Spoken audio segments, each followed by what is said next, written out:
He's alone, on a wooden table against a completely black background, his legs bound tightly together with a thick rope. No blood, no landscape, no explanation, just a lamb, alive, motionless, waiting. This scene was painted in 1640 by a deeply religious Spanish artist. Today it hangs in one of the greatest museums in the world, surrounded by masterpieces, and still, almost no one stops to look at it, maybe because no one wants to stop and face an image this cruel. Tying a living lamb to a table isn't just a sad image, it's horrifying. And what's most disturbing is the detail, the precision with which it was painted. But why? Why immortalize something like this? What does this scene mean? Francisco de Zurbarán was the painter behind this work, and if you're wondering why anyone would paint something like this, you first need to understand the time in which he lived. We're talking about the Spanish Golden Age, a period when art was entirely at the service of faith. The church held the power, the money, and the control of the message, and that message was clear: pain, sacrifice, redemption. It wasn't just about decorating altars or monastery walls, it was about provoking powerful emotions. The viewer was meant to feel small, guilty, redeemed, all at once. Zurbarán was one of the great masters of that mission. Born in 1598, he became one of the most important religious painters of his time. They called him the painter of monks, and it wasn't just a nickname. Most of his commissions came directly from religious orders that saw images to inspire reflection or fear. But what made his style truly unique was its extreme austerity. No ornaments, no theatricality like the Italians. Zurbarán painted with silence, with harsh light, deep shadows, and an almost unsettling realism.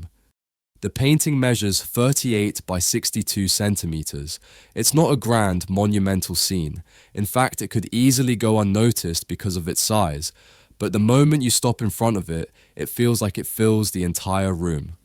What you see is a full-bodied lamb lying on what appears to be an altar or butcher's table. Its front legs are crossed and tightly bound with a rope.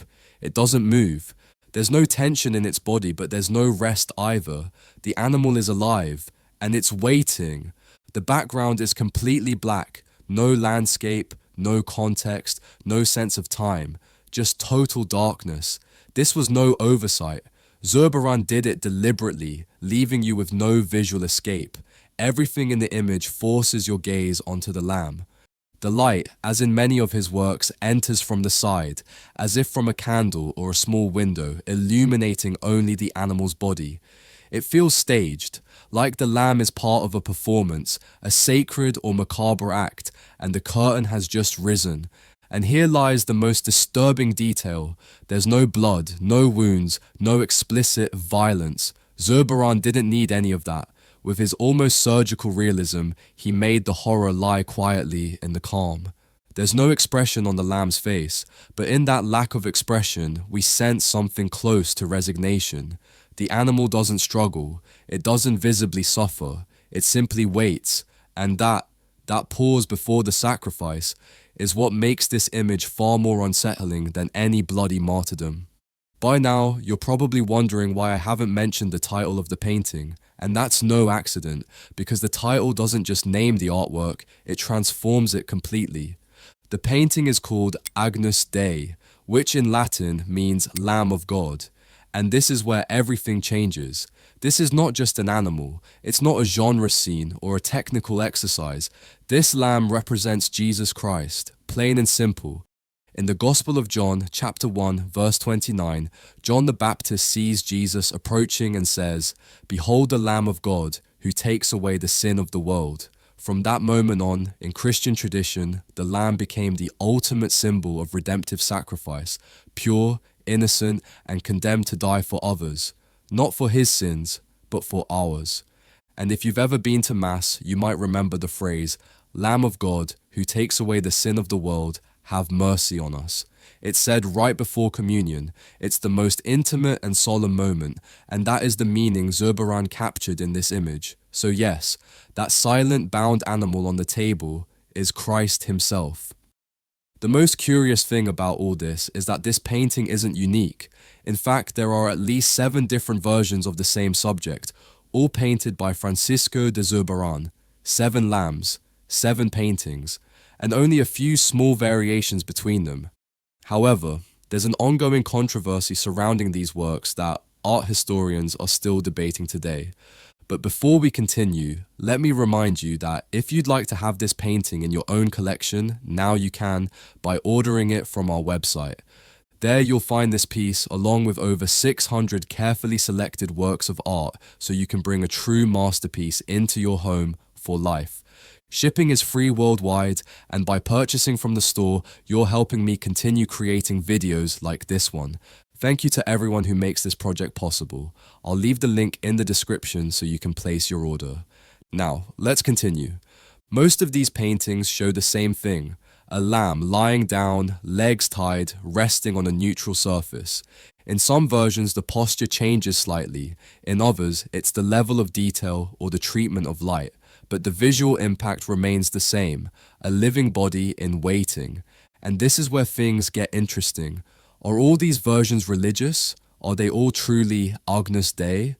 Art historian Odile de Lende, one of the leading experts on Zurbarán, questions that idea. In her 2009 Catalogue Raisonné, she points out that 5 of these versions shouldn't be called Agnus Dei, since Zurbarán gave them no religious attributes. There are no halos, no inscriptions. In some, the lamb even has horns, and, as she argues, a horned lamb cannot represent Christ. According to de Lende, what Zurbarán created in those cases was more of a natural study, an exploration of light, texture, and composition, a technical exercise taken to the extreme, and in that context, calling it Lamb of God would be forcing a meaning the artist himself avoided. But not everyone agrees. The Prado Museum, which houses the most famous version of all, the one we've been analyzing throughout this video, argues the opposite. Yes, it's true that there are no halos or explicit symbols in this version, but in 17th century Spain, the link between the lamb and Christ's sacrifice was so strong that no explanation was needed.